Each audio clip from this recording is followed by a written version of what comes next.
So right there, Tango Insurance Company Limited.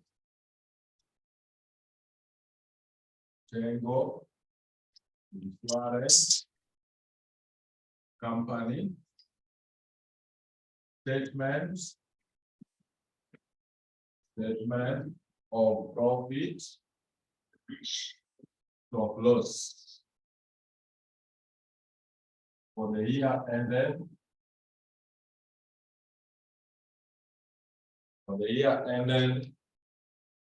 31st March 2014. 31st March 2014.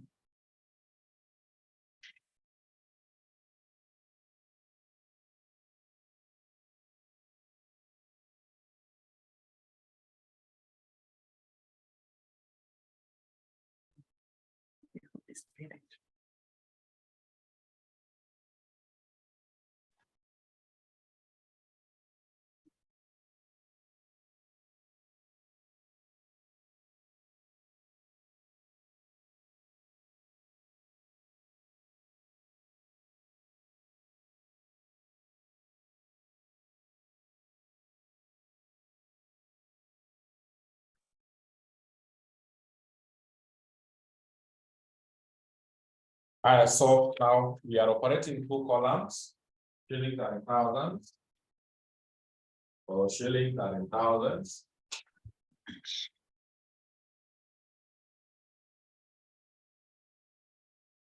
Shillings and in thousands. So revenue.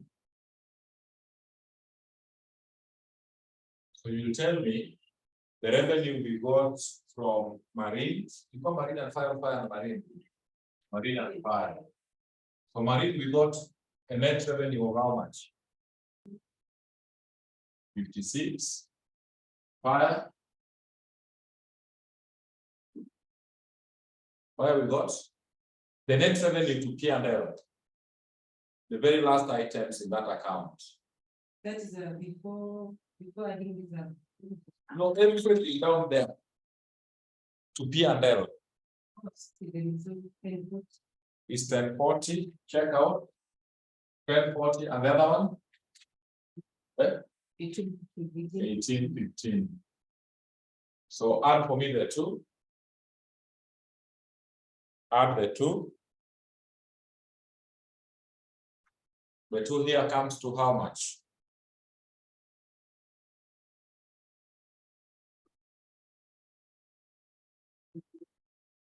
$28.55. Yes. Then check if there is any other income. I think there is one I saw here. Investment income. So there was investment income. Investment income. So investment income, I'm seeing, how much is this? It is 280. Investment income. Before share capital, the other side. 280, sure. Yes, that is 280. Then you less expenses. So I want you to capture the expenses which were not specific to marine and fire. So the ones which were not specific are general to the entire organization.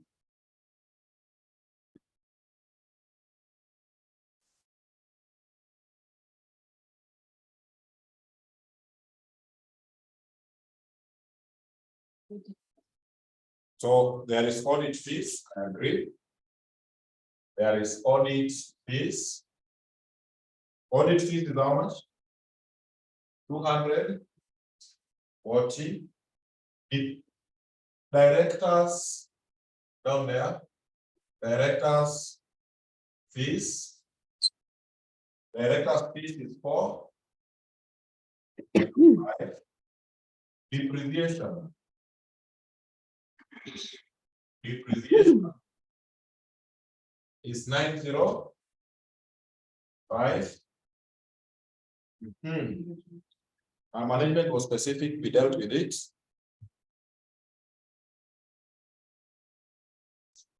So that is all. So can you add? Can you add that?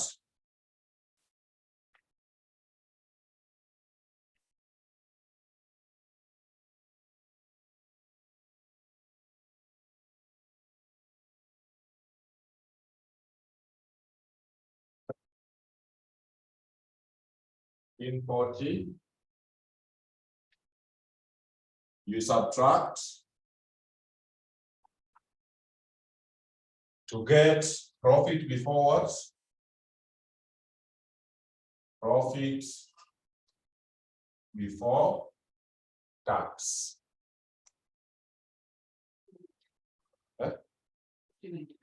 1495.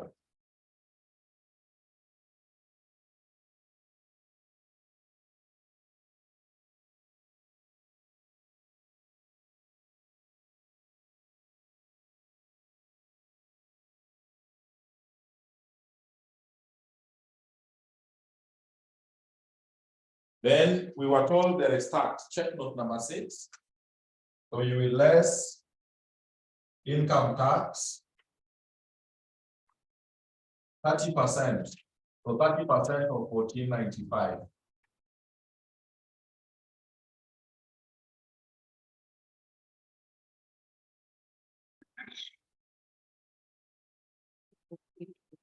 Okay. 448.5. So profit after tax, PAT, comes to how much? Profit after tax.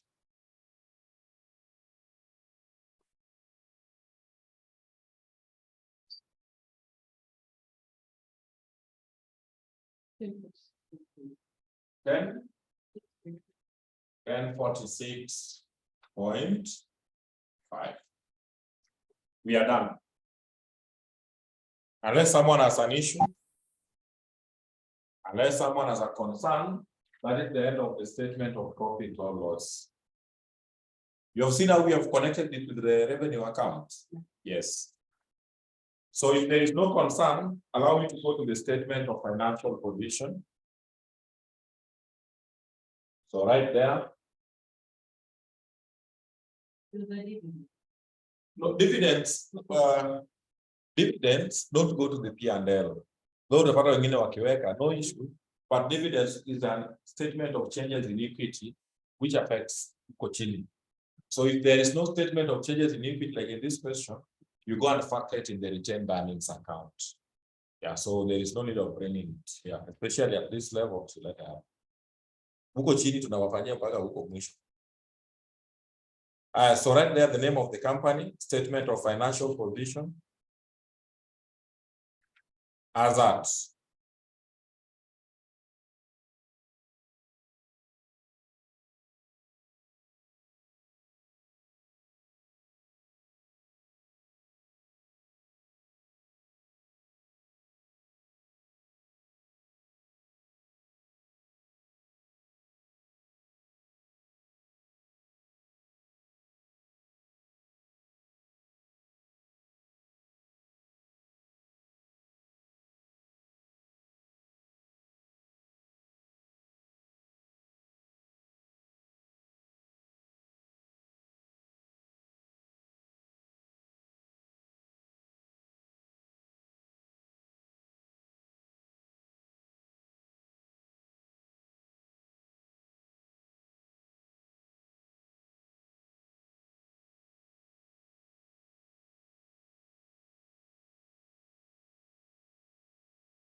So me, I'm starting straight because you have written the heading, non-current assets. Non-current assets. So non-current assets, check those long-term assets.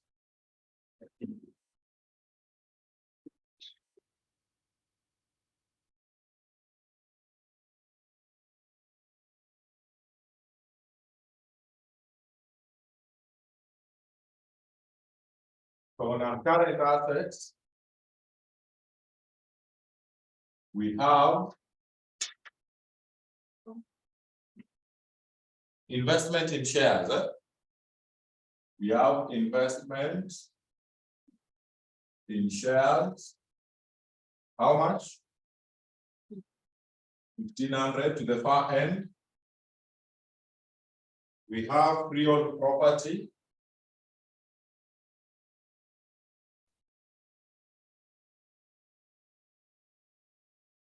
Freehold property. How much is this? 42. Motor vehicles.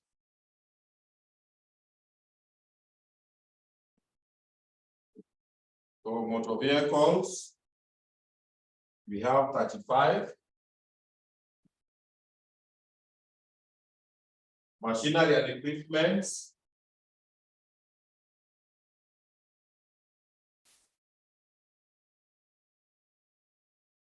Machinery and equipment, we have 15.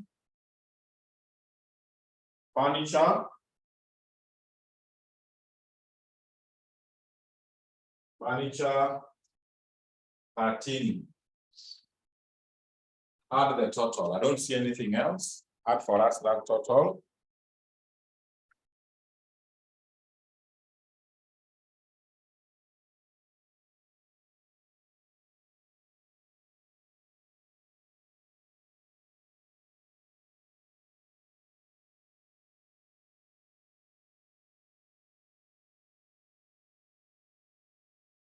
We are getting a total of 12,000. Then you tell us current assets. Give us the current assets. So current assets, cash, and the rest. Receivables. So what can we see?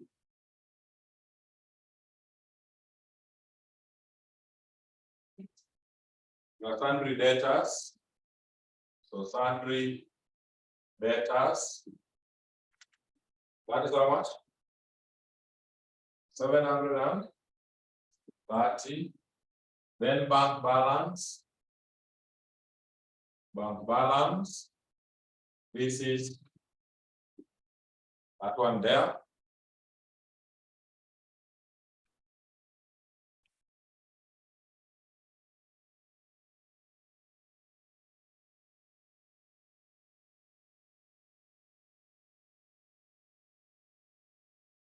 Then there are some. You see the commission seeded. They are receivable. Bring them here. Commission seeded. Can you check for me the figure? It was what plus what? The two of them. Commission seeded. You have them. Eh? What plus what? 40 plus 25, giving us 65. Something else which falls under current assets, you see the outstanding premiums at the end of the year. What are the premiums? Premiums are the amount we expect to receive from the insured parties. So if we are closing the year, there are some people who have not brought their premiums. Those premiums in the books, you need to recognize them as premiums receivable. So it is normally recognized as a current what? Asset. So bring here outstanding premiums, but make sure it is the end of the year, carried down, not opening, the closing. Check note 1, additional information number 1. The outstanding premiums, I can see there 15, and the other one is 700. So we are talking of 22. We are talking of 22. So can you add, then you give me the total assets.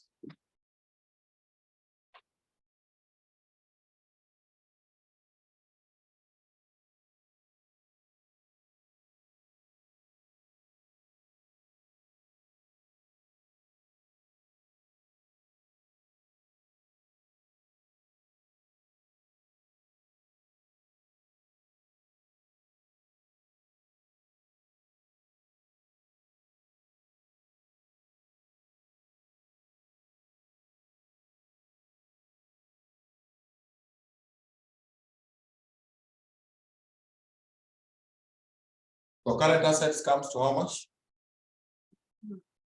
That's the total, right? 30. 30.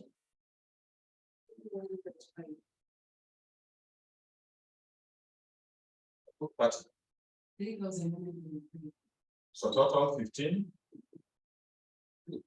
Like that. Good. Equity and liabilities. Let's go to equity and liabilities. Equity and liabilities.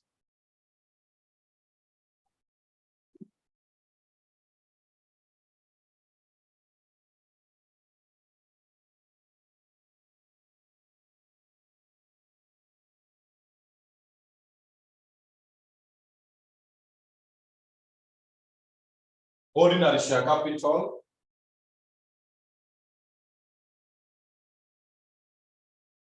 Ordinary share capital. How much is this? 3,000. 3,000. Have it there. Then, yeah.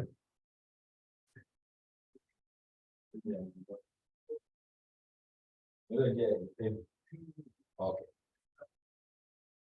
Ordinary share capital 3. Share premium.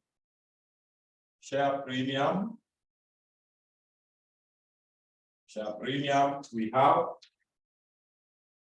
1,000. Then profit and loss account is the retained earnings. So retained earnings, you will pick whatever they are giving us there. You will pick whatever they are giving us there, which is 450. 450 plus for the year. Plus for the year, 1046. 1046.5 minus dividends. So when you don't have statement of changes in equity, then dividends is subtracted from the retained earnings account. So dividends, they say 10%. 10% of 3,000. Still, yeah, 10% because it was based on share capital. Not it was based, dividends is always based on share capital.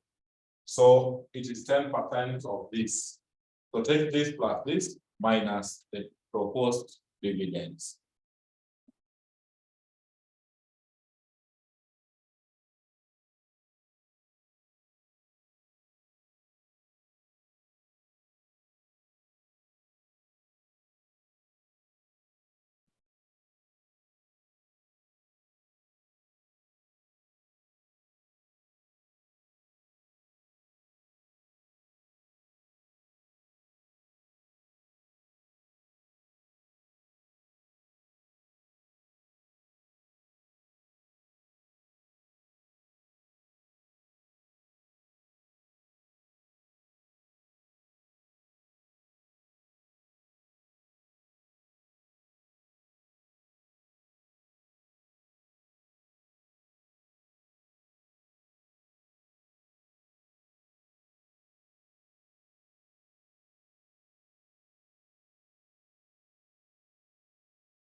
So retained earnings comes to how much? 51. 11.5. Then all reserves are normally treated as part of equity.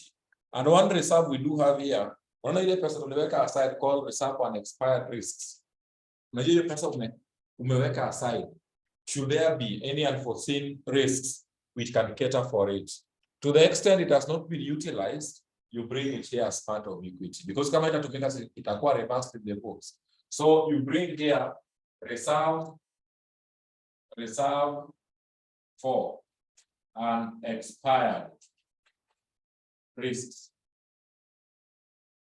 Reserve for unexpired risks. Check the closing. We bring the closing because balance sheet is always prepared at the end of the year. Closing. So closing, they said 100% and 50%. You remember? 100% was coming to around 5,600. Check for me the unexpired risk in your books. You have it. The reserve for unexpired risk carried down. It is. Then the other one was coming to 19. Sure. Yes.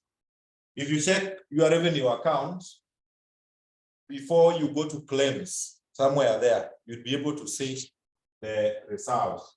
So add those two.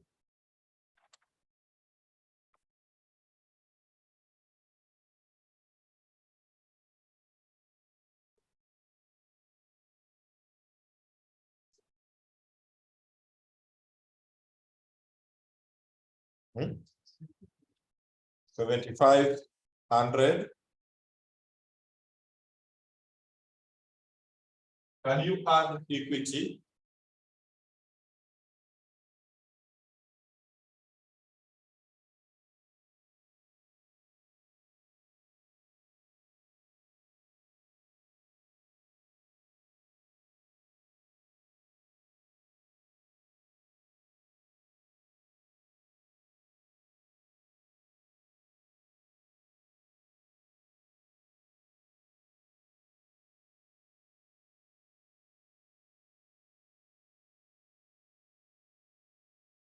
How much is the total equity? 696.5. Current liabilities. Current liabilities. Check whether we have payables and the rest. Sundry, so sundry creditors. Yes, very hard. Check sundry creditors. I can see it somewhere. Sundry creditors. That is 330.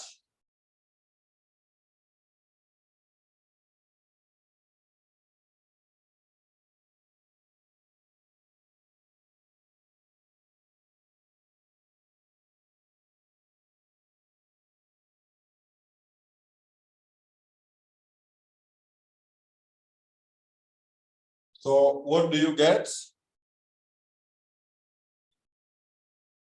Yes. Yes. Commission accepted is a liability. Can you add the two of them? It was what plus what? Can you check the two figures? 60 plus 40, giving you 100. Claims, outstanding claims. You know, claims we have obligation to pay. So outstanding claims have not yet been paid. So the one they were calling in note number 2, check additional information number 2.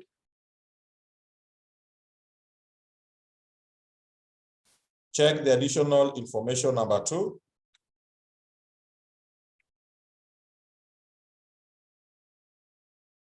Claims intimated and outstanding. So outstanding claims, they have not yet paid. So it is a liability on their side. What plus what? 750 plus 480, giving us 13, that. Okay. Current tax, you know, they just say tax rate. Nobody told us what tax was paid. Value 30. Value 30. Tax, nobody has paid. They just said it was to be. Or they just said we provide. So bring tax here. 448.5. Even dividends proposed. Dividends have not yet been paid. They have just been proposed. So proposed dividends is 10% times the 3,000. That one gives you how much? 300. I don't see anything else. Can you? If it balances well and good. So bring this here. Then you give us total equity and liabilities. Total equity and liabilities.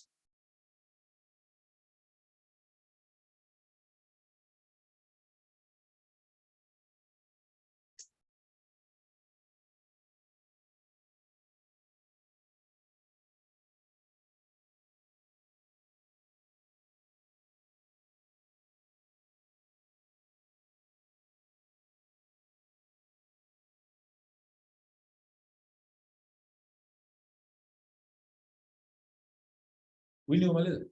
It's in order. So in order means 15,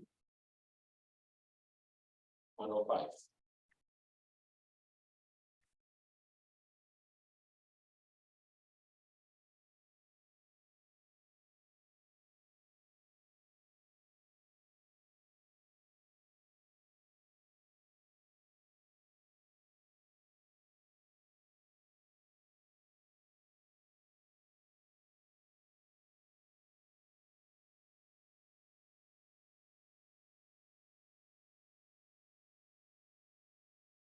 So you practice that other one. I'll see what to do with this new standard.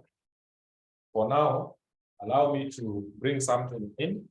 So you practice, but you have understood the flow, eh? The revenue account, the P&L and balance sheet. Okay. Hiyo wewe practice na hiyo. Wakileta wataleta ngumu, labda wataleta tu hiyo.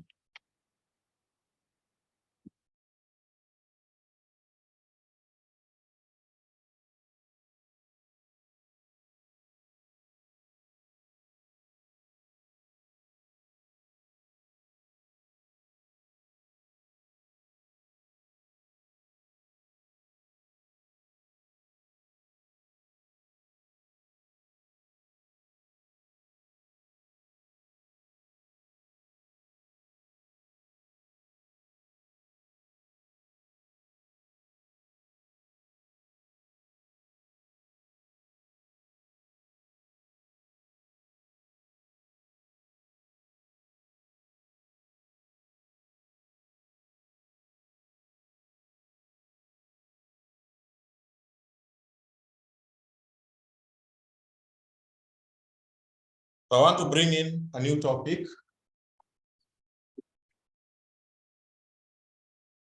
Okay, we are going to consolidation. Correct, will be there. Group, accounting, stock consolidation, stock business combination.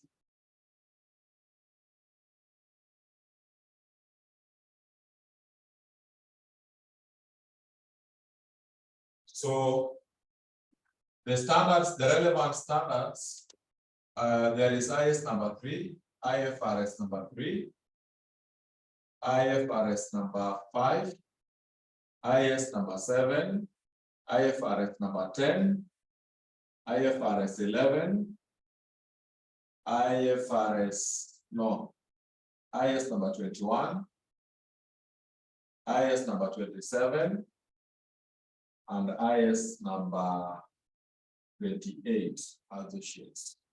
So those are the relevant standards in that one there. So have that.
So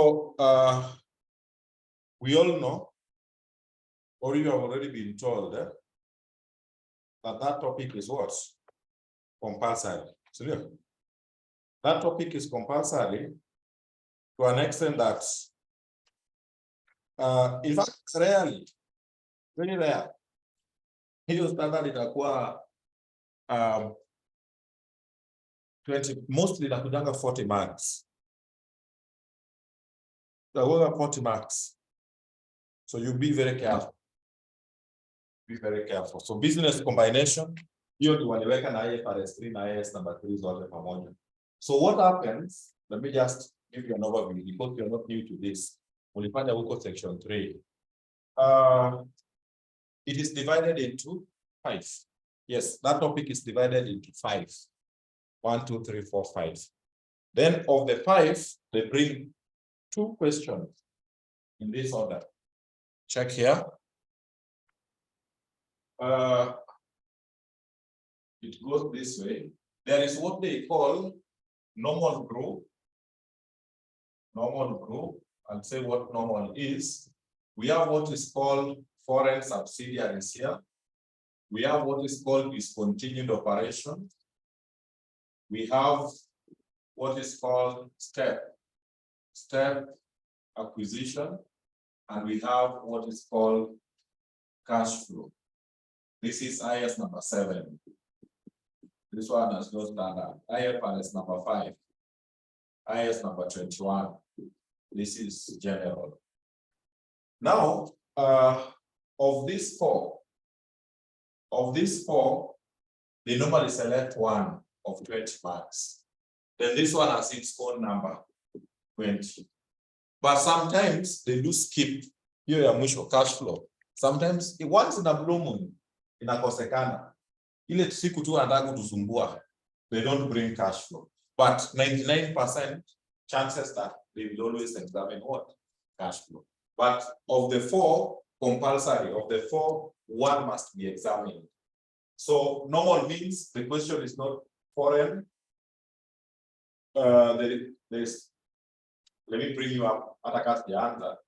We all understand what a subsidiary is.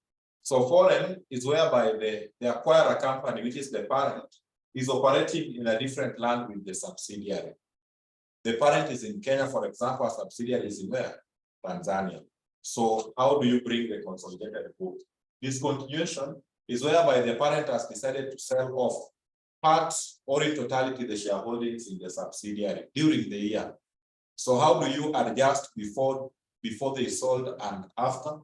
Step, they were having like 10% shareholdings, they top up and now they have maybe 55% shareholdings during the year. How do you adjust for that? So normal means it's just all of them are operating within the same country, nothing has been disposed, nothing has been added. It's just normal.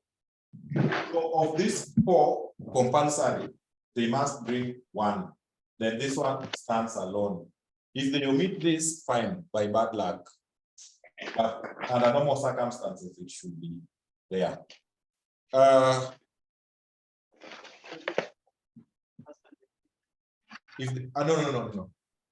She's asking if they omit this, will they bring 2 here? No, here must be 1. So a group has at most 40, at least 20. So I want you to do for me something. The latest acquisition in the Kenyan market is Equity Bank acquiring SPY. But I don't know the percentage. Check for me the percentage Equity has acquired in SPY. And one which happened before that was Cooperative Bank acquiring Jamibora. So tell me the percentage. Mute, Jared. Tell me the percentage Cooperative acquired in Jamibora and the date and what Equity Bank has acquired in SPY. Give me those 2. You can copy paste online.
What percentages?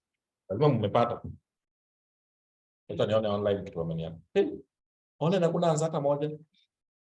Agote, Barbara, Jerry, Celestine, Collins. Mnapata what percentages? Dolvin, Jared, Maggie, Phyllis, Susan, umwezi sema mjapata anything. Joyce, Muli. What percentages? If you acquired what percentage of I think acquisition iliisha last week but one. What percentage? Atakuna information Really say that definitely I will have 20,000 they acquired 75%. They acquired 75%. Then your cooperative 90. Your co acquired 90 of Jamii Bora. Then Jamii Bora now had to change their name to Kingdom Bank. There is another acquisition alarming. Unajua? There is another acquisition alarming anytime from now. There is this Mauritius company which wants to acquire 100% Java. Huh?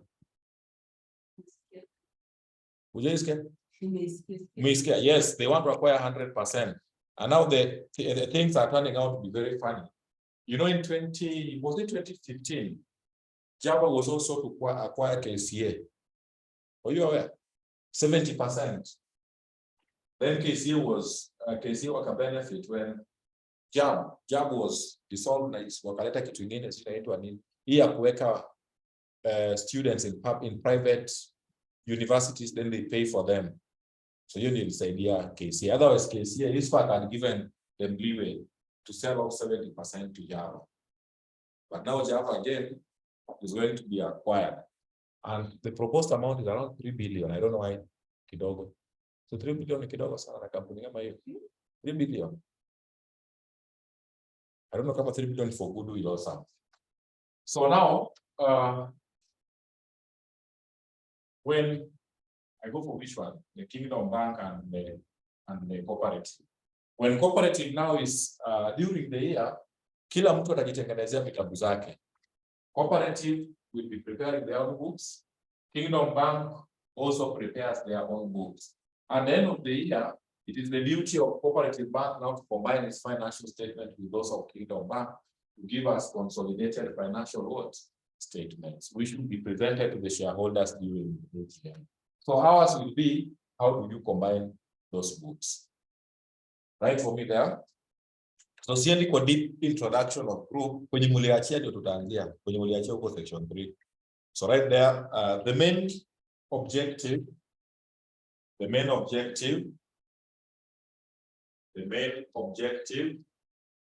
of business combination,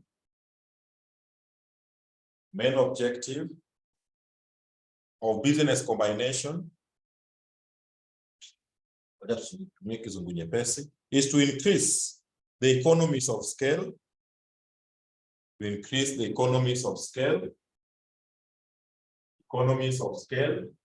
of the acquirer company. Economies of scale of the acquirer company. Full stop. Na sometimes unakuwa mbaya, si ati wanawabembeleza, kuna kuanga na zingine zinaitwa hostiles, ndio? Like kwana kina Ilara, you remember Ilara being acquired by which company? Ni Brookside, ndio? They were hostile acquisitions. Even there are some small information that this thing of Ruby's acquiring Ken or Bobby was also hostile. You know, sir, you're being given two options. Take this money. No, not even take this money. Tell us how much you want, or you quit tomorrow. Full stop. And we are not negotiating. Then they come and say, Like Ruby's, when you read that story, they say that it's a French company.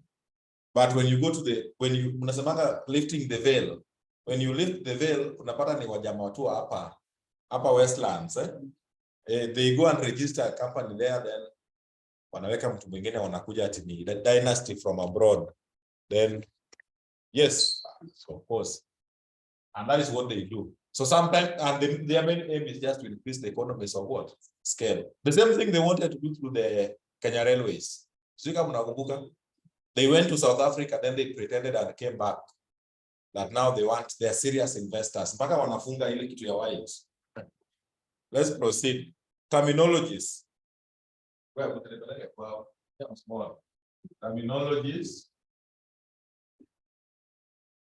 Terminologies. So there are sometimes we'll just remind ourselves, but you know them. One, holding. Holding company. Holding company, that is HCO. I'll be calling it most of the time with this abbreviation, the holding company. Holding company is also the parent of parent. Parent, kama wanafunzi. Kuna wanafunzi wengine nilisikia, I think it was in the year 2020. Tukiwa kwa lift mahali with some students, ati nyinyi mmemaliza group, ati mwalimu wetu atakupole pole. Sisi sasa hivi ndio bado tunamalizia consolidation. Sasa hiyo ndio kusema nini?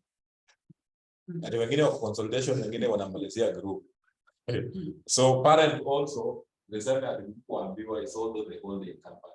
So in case you hear this holding, like Nakumat holding, it means it has subsidiaries. So right there I'm saying is the entity which obtains the controlling interest, the entity which obtains the controlling interest, in one or more other entities. In one or more other entities. In one or more other entities. i.e., it is the acquirer company. It is the acquirer company. It is the acquirer company. Full stop. That is sufficient. Number two, subsidiary. Number two, subsidiary. Subsidiary, you say. Subsidiary, you say. Subsidiary. So the companies being acquired by the parent, will be calling them investee companies. So subsidiary, you say, is an investee in which the parent, controls. The parent controls more than one half. The parent controls more than one half of the shareholdings. More than one half of the shareholdings. More than one half of the shareholdings. In brackets, you can say something like this. That can represent what? 51 and above. Yes. So more than one half is 51% above. Not 50 plus 1. Yeah, 50 plus 1 is politics. In 51% and above, not 50% plus 1. So any company in the group where, like the ones you have told me, the cooperative acquiring 90% in Jamibora, so Jamibora automatically becomes a subsidiary. Number three, non-controlling what? Non-controlling interest, which mostly will be calling what? NCI. NCI, though me I'll be calling them race makers. So this kind of race makers really NCI. You say, is the percentage of shareholdings attributable? Percentage of shareholdings attributable. Percentage of shareholdings attributable to the minority. Attributable to the minority. Attributable to the minority shareholders. Minority shareholders in the subsidiary. Minority shareholders in the subsidiary. In the subsidiary. So like in Jamibora, Hope got 90. That percentage they never acquired, that 10%. The people controlling this 10% in the group, wanaitwa nani? Non-controlling what? Interest. Wanaona mdomo mingi siku ya AGM. Anasema the chairman must go. We can't operate like this. Leo ni leo. Alafu anakaa hapo nyuma. Lakini voting ikianza, nothing. Wanaongea a lot of issues. This company can't operate like this. They found us here. Kama waliwafound hapo, kwa nini mliuza 90%? So they just talk back. They have no say. They don't have much control in the company. Number 4. Number 4. Sub-subsidiary. Sub-subsidiary. Sub-subsidiary. Simple definition is a subsidiary to one of the subsidiaries, is a subsidiary to one of the subsidiaries, subsidiary to one of the subsidiaries within the group. A subsidiary to one of the subsidiaries within the group. Yeah, that is very possible. Like, you know, I don't know that you're aware, Canon, that was a company on this road. Even Cobbins, no. So they got about. Then Canon acquired Cobbins. Then years later, Rubis came. You know, Rubis now will negotiate with the parents, not this one here. Rubis came to acquire Canon. And once you are acquired, you go with the companies to which you had already done what? Acquired. So in the Rubis group, Rubis will be the parent, Canon will be the subsidiary, and Cobbins will be sub-subsidiary. So sub-subsidiary is a subsidiary, one of the subsidiaries. Yes. Next, number 5, associates. 5, associates is an investee. Is an investee in which the parent owns. The parent owns more than 20%. Owns more than 20%, but not exceeding. Owns more than 20%, but not exceeding 49% of the shareholdings. Not exceeding 49% of the shareholdings. Not exceeding 49% of the shareholdings. Full stop. Next. Wacha nisikie watu wakikosea. Hiyo next. Bumu niambie. Joint what? Like kama hiyo. We no longer talk of joint ventures. Okay, wako lakini is not the main issue. Can you check for me? IFRS 11. Wacha nipeane kazi. Watu online mniangalie IAS number 31. IAS 31. Hii mniangalie IFRS 11. There's something I need to say there to make things clear from the beginning. IFRS 11 and IAS 31. That's IFRS 11. So IFRS 11 is joint arrangements. Online, IAS 31 is interest in what? Wale kwa nini leo mnaniangusha mtaki kuongea? Sisi copy paste tu. Ama mko na moods, tunasikia kuna watu wamedraw huko nje. No, Arsenal is not feeling well. Muli, hamwezi niambia na simu yenu kwa Google iko sawa? Aya, sasa mpaka mnicopy paste hiyo maneno. Aya, Jared, it is interest in various forms of joint what? Ventures. So there was an issue mpaka 2011. Baada ukisoma hiyo IFRS 11, it came into effect in 2011, 2012. Between that period, there was a serious argument that when we were doing consolidation under IS number 31, which is joint ventures, kila kitu unachukua 50%, 50%. So there was an argument when we have business where we have 50% shareholding, does not mean that everything we must do what? Contribute. Si ni kweli? Like watu wakiishi pamoja. See, at one point watu wakiwa kama sama college, watu walikuwa naishi pamoja, naishi wawili. Na ikawa sasa kama bachelor tunakaa wawili.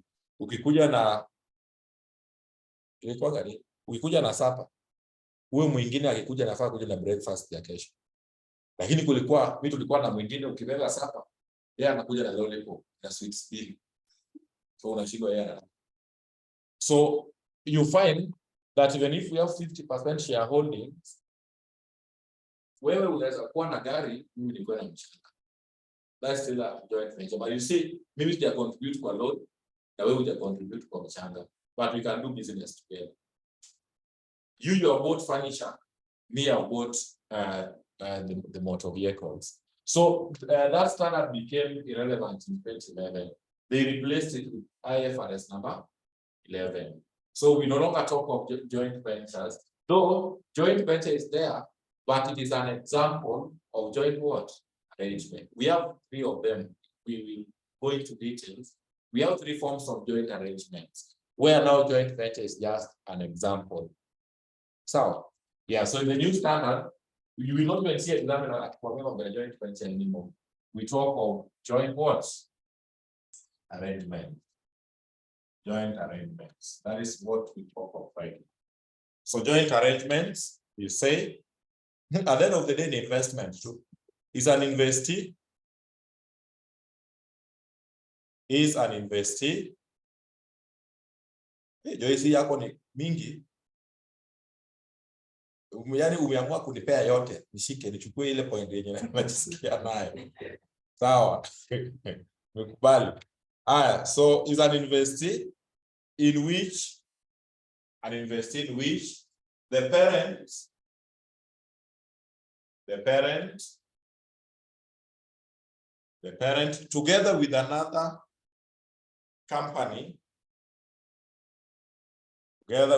company jointly controls, not controls, owns, jointly owns 50%.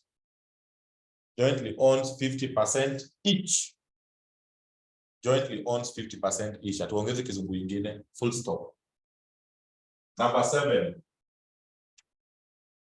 7, simple investment.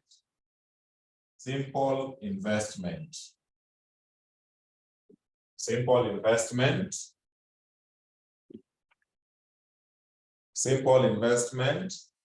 is an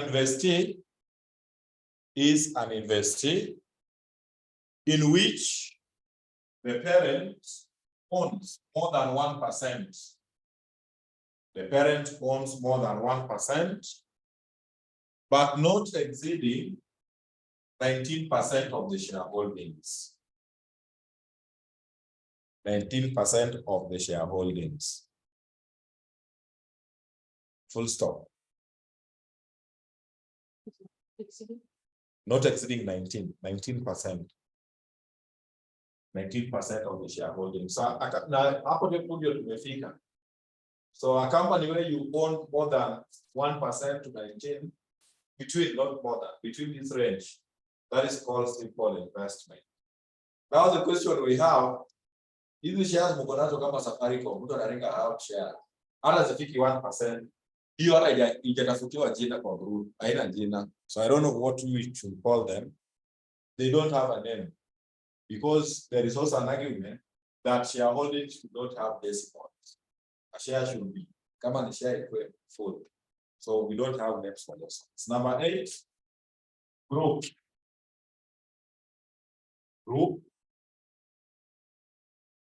Then you say consists of the parents. Group consists of the parents, comma, its subsidiaries, and sub-subsidiaries. Its subsidiaries and sub-subsidiaries. Full stop. Now that thing is very powerful.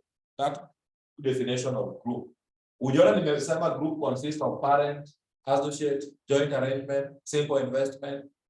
Group consists of parents, subsidiaries, and sub-subsidiaries. Hao wengine nitakwambia penye wanawekwa during consolidation. So now we are remaining with one definition, but the remaining definition it will take time. It will take a lot of our time. So I want to do a small summary before we go to number 9. So write for me there summary. Right there summary. Right there summary. So summary. Summary. I want you to fill for me this table. You write there percentage. Then this side you write for me investee. Percentage, then investee. So between 1 to 19, you are the one filling the table. Between 20 to 49, filling the table. 50 sharp, filling the table. 51 to 100, filling the table. Then we proceed. So fill in the above table.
I know you are done. So that is simple investment, that is associate, joint arrangement, subsidiaries. No. Yes. Subsidiary haina percentage. Hiyo ingine acquired by that other. So let's go to number 9.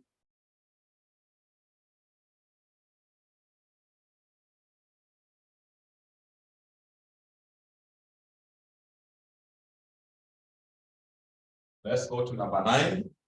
So number 9, goodwill. Number 9 is goodwill. Goodwill, you say, IFRS 3 defines goodwill. IFRS 3 defines goodwill as an intangible non-current what? Non-current asset which cannot be identified, which can be identified and recognized separately from an entity. As that is how the standard defines goodwill. That is an intangible and current asset which can't be identified and recognized separately from an entity. It means goodwill and entity is the same thing. But this is what I hope for consolidation. Say down here. However,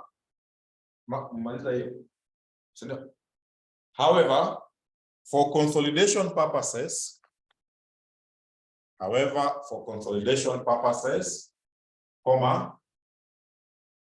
goodwill is considered to be the difference.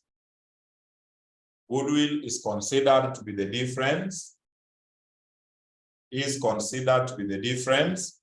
Between purchase consideration.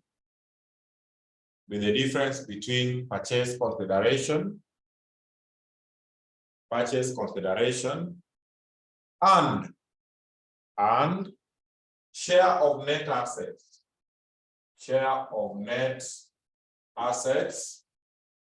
Acquired. Full stop. That is the one we are going to stick to. So then you say IE, that is goodwill. Goodwill is equals to purchase consideration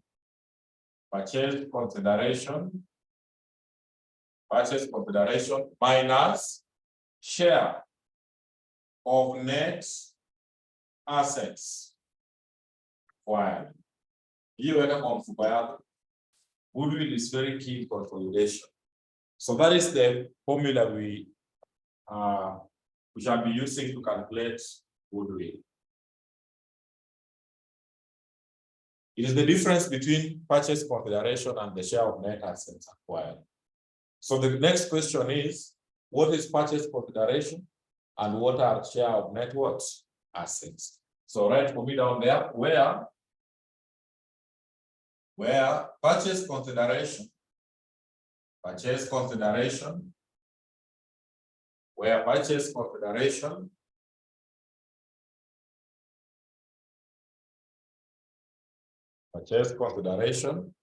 is the amount paid stock payable.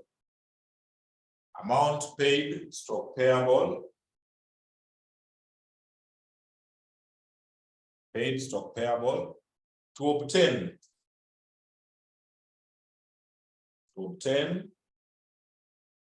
stock acquire,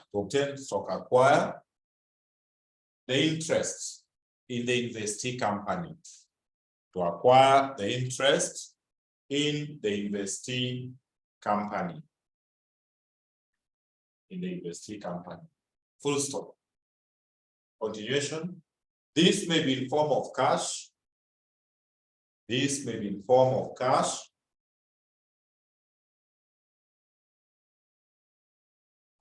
Shares and or debentures.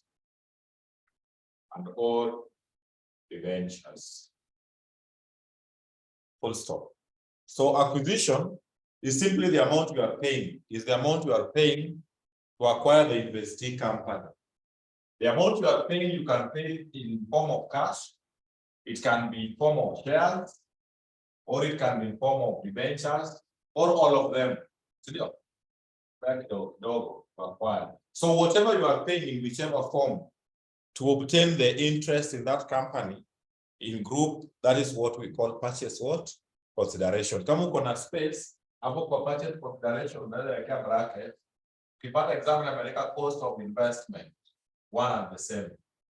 Cost of investment, purchase consideration, the same thing.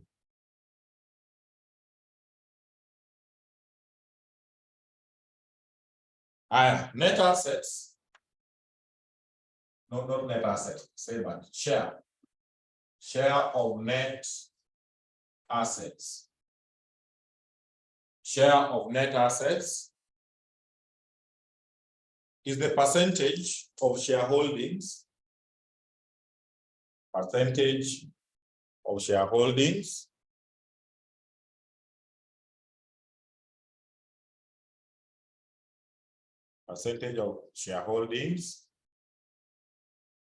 on the net asset, no, net assets, percentage of shareholdings on the equity components, equity components of the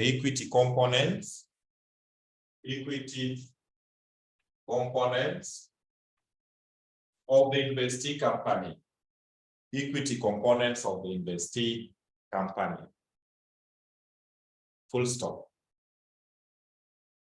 Continuation. Equity components comprises of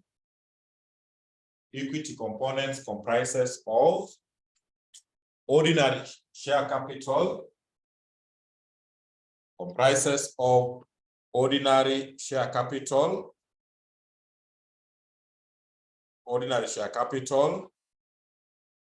retained earnings,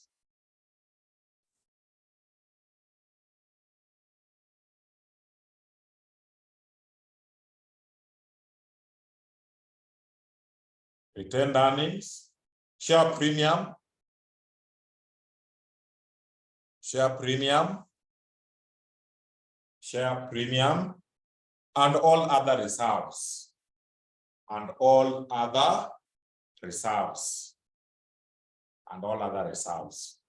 stop. All other reserves, full stop.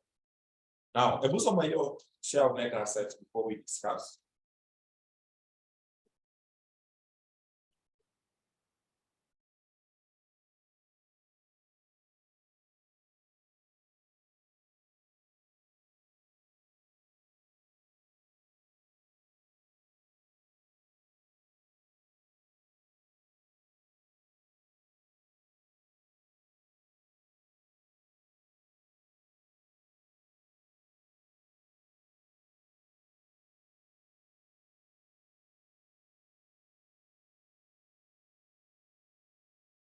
Good. Is the percentage of shareholdings on the equity components. You know, when we talk of net assets, what we finance the firm, net assets in finance, net assets is asset minus what? Liabilities. So asset minus liabilities, net assets. But in accounting, asset minus liabilities is what? Equity, which is? So you assets minus liabilities, capital. Yes. So in accounting, assets minus liabilities is capital. So it simply means on the date of acquisition, when you want to acquire this company, we know when you want to acquire, know how much you're supposed to pay, you need to take the valuation of all the assets, you net off all the liabilities. Then you need to pay that amount. But that's now a long process. Just check their capital. What is their capital? So capital, you check the ordinary share capital, all those equity components, then the share means percentage. If the equity components sums up to 10 billion and you have acquired 70, you take 70%. So whatever you are supposed to pay, maybe we are you are supposed to pay 100. But when you do your percentage, the percentage of equity, unapata ni ngapi? 70.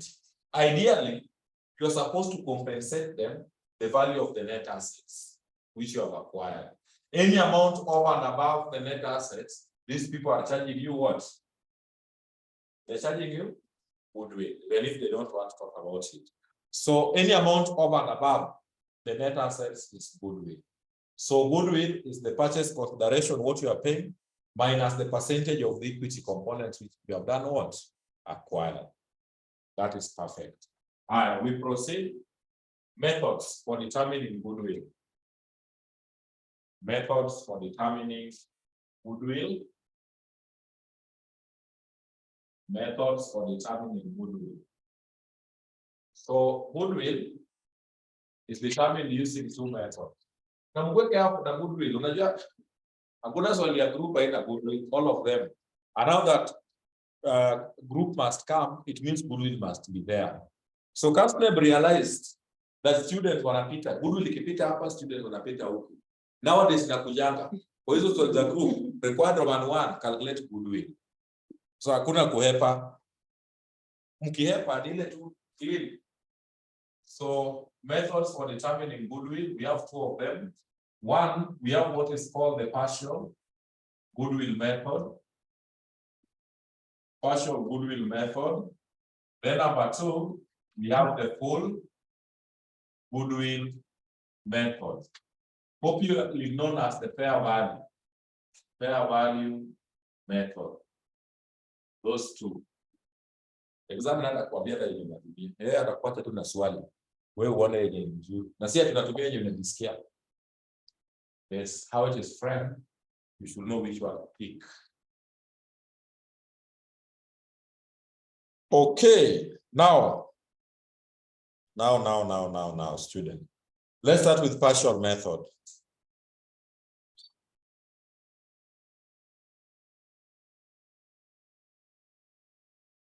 At another group, which unit is people doing? We need French.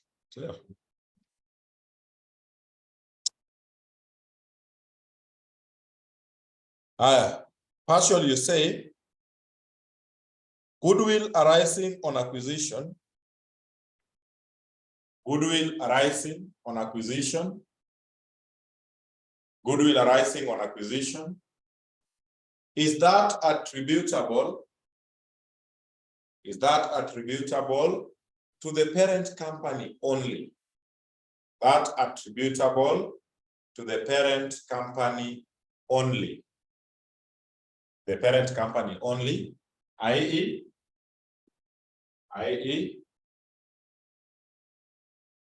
Goodwill attributable to NCI. Goodwill attributable to NCI is not taken into consideration. It's not taken into consideration. Then goodwill attributable to NCI is not taken into consideration. Not taken into consideration. So down there, you say goodwill. So goodwill, you will take the purchase consideration. Purchase consideration. That one means what the holding company has paid. Eh? Yes. Yeah. Then you less net assets. Net assets acquired. So net assets acquired, the parent will take their percentage. So this one means percentage of the holding company. So you apportion the net assets. You bring it here, then the difference is goodwill. As simple as that. What is only again, and then I can explain the two of them. You understand what I'm talking about?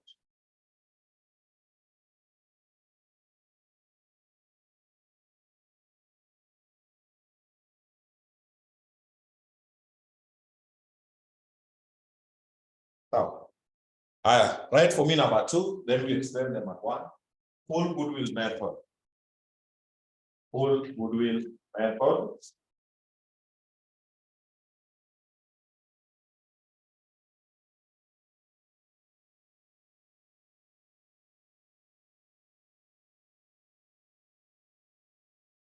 Full goodwill method, you say goodwill on acquisition. Goodwill on acquisition is determined both for the parent and NCI. Both for the parent and NCI. both for the parent and NCI. Parent and NCI.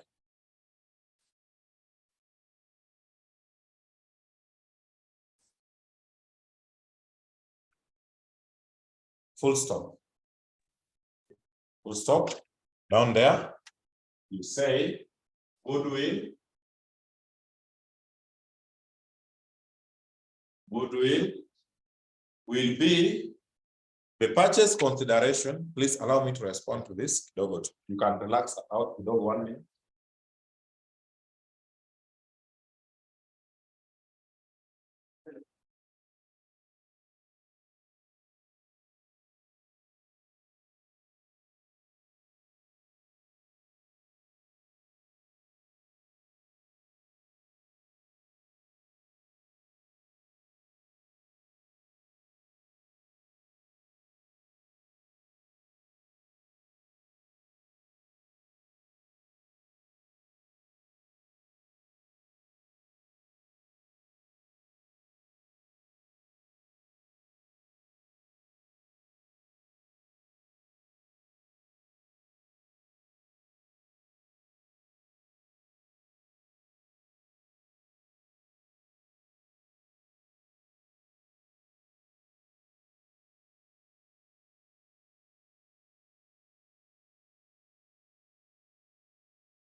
Okay, we have rested double. Sorry, I had to respond to that. So purchase consideration.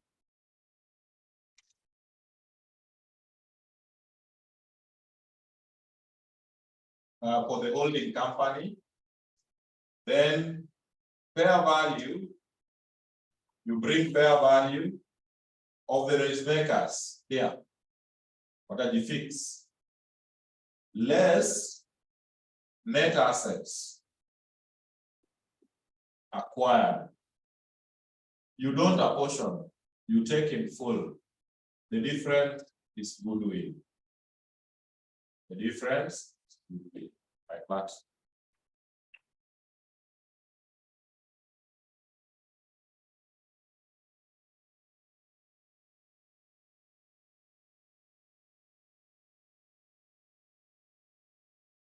Now,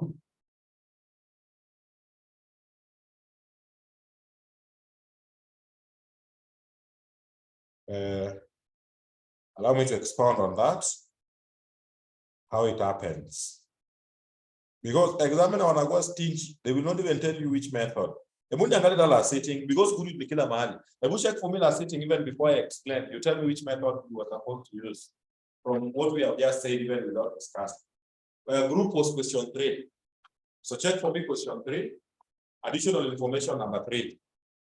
Question 3, additional information number 3. Tell me which method.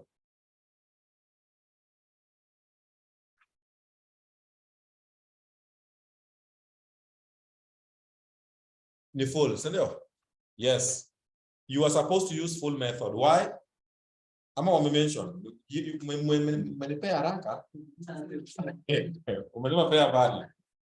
Okay. Now, let me stop using the name of institution. It can, now these things are recorded. They can put me in hot fire. Mtu wako kwa hospitality industry. They want to acquire a company in what? Like hospitality. Yeah, come finance, which is true. Where you want to office, those of us in the offices where we have what was sales and marketing.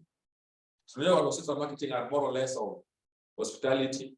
na hii more or less of accounting finance. So but kuna konga na kusikizana. If you have ever worked with those people, accountants and what were sales, kuna kusikizana. Hey, those people don't meet everywhere. Wanakosana every day because accountants feels they are more learned than sales people, because sales people, some of them, okay, those are what is the for your story, but accountants feel they are more sharp compared to sales.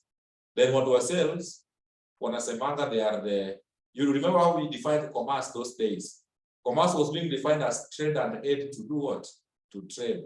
So they say that they trade. Aid to trade ni gurudumu ya kusukuma. So accountants ni gurudumu ya inaka hapo. Inangoja pesa ikuje isukume huku na huku. So wanasumbua watu wa accountant, wanaona accountants wanakaa chini kusumbua watu, kutembea na petty cash ya organization na si yako. Vitu kama hizo. That is how they normally. Then surprisingly, to make it worse, bosses listen to people in the sales. To make it more worse, they are remunerated better than accountants. So accountant anaona yeye, yani alipatanga B na akaenda kafanya degree na akakuja kafanya CPA. Ukipata tuko na hii na analipwa 80, mtu wa sales analipwa 150.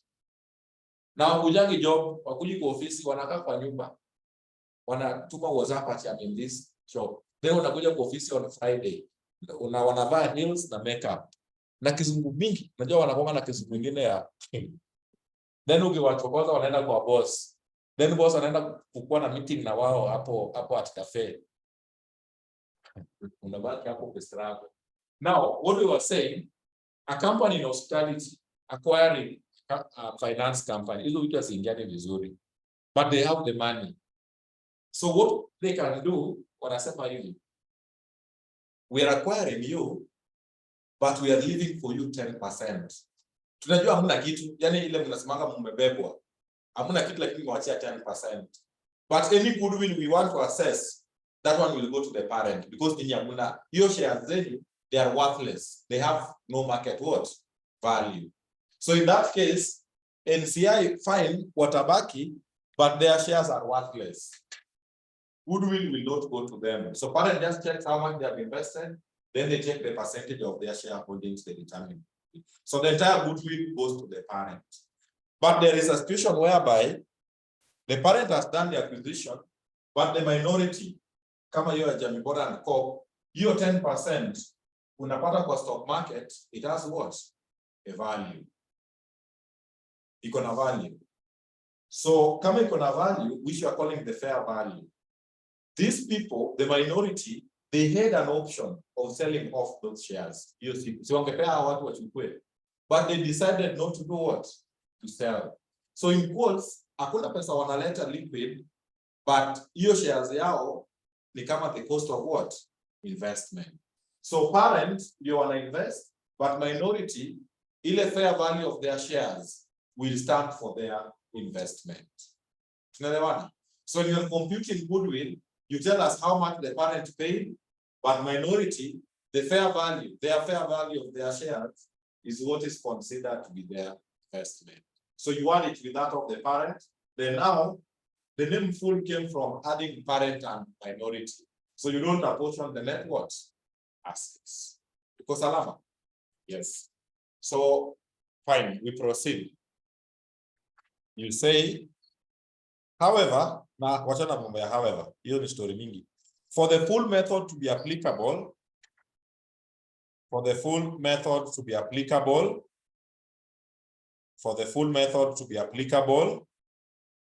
comma, either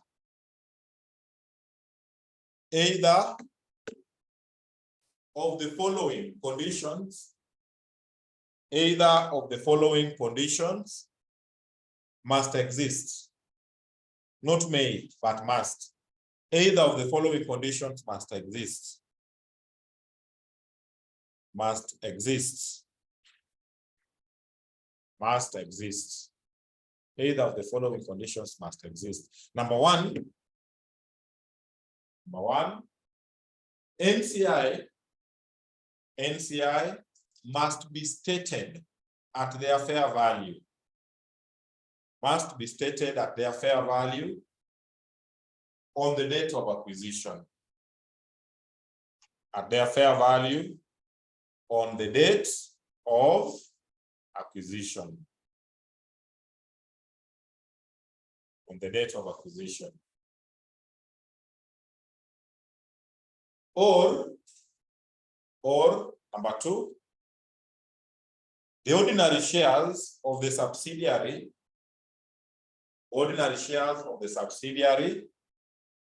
must be stated at their fair value. Must be stated at their fair value on the date of acquisition. On the date of acquisition. Full stop. Full stop. Correct. Si tumeelewana hapo vizuri? So kama umestate those ones are, so in the question, you see like that one muliangalia mkaona fair value. So kama umesema fair value hapo whatever method. But in most questions they are just quiet. Wanakwambia to the fair value of NCI. So ukiona to fair value of NCI, you are using full what? Method. When the question is just quiet about the fair value, you go for the partial. It means those shares were worthless. The wale tunasema walibebwa. Kujeni lakini tutapea shareholding. Huku ndani tunajua nyinyi si watu, lakini huko nje mringe mna share.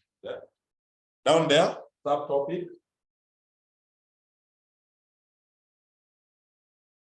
Deferred,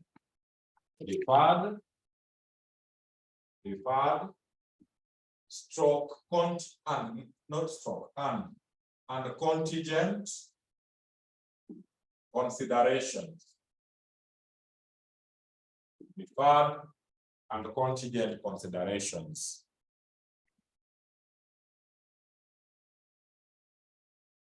Can we start from there in our next class? Ama mko na nguvu bado? Nasikia the spirit has been ignited. We can even go up to 8. Tusonge mbele? No, it is 4 minutes to 6. Allow me to stop at that stage. We shall proceed. But I hope your class imetusaidia kusonga kidogo. Do you know so they consume another class in the early morning? Yeah, so it means we have reduced something. Something is coming up. Come up slowly. Can we, because I've seen it working on the other side, can we try, instead of starting class at 6:15, it is possible to start at 6:10? Just 5 minutes difference. Yeah. So, do you know that 6:10 can make a difference? Are you aware? Yes, that 6:10 makes a difference because when you use 6:15, you go to a nini 6:20. So tukisema 6:10, after by that 15, watu watakuwa wamesettle completely and tunasonga. So kuna ka 10 minutes naonanga inapoteanga hapo. Ndio ningoje watu wa log in and all that.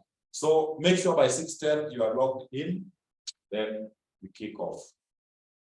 Thank you so much. Let's do have a nice weekend. And I said we observe what? We observe what as accountants? Integrity and professional what? Due care and confidentiality. Online you can log off. Kuambia watu. Si mimi niko accounts na nimewaambia.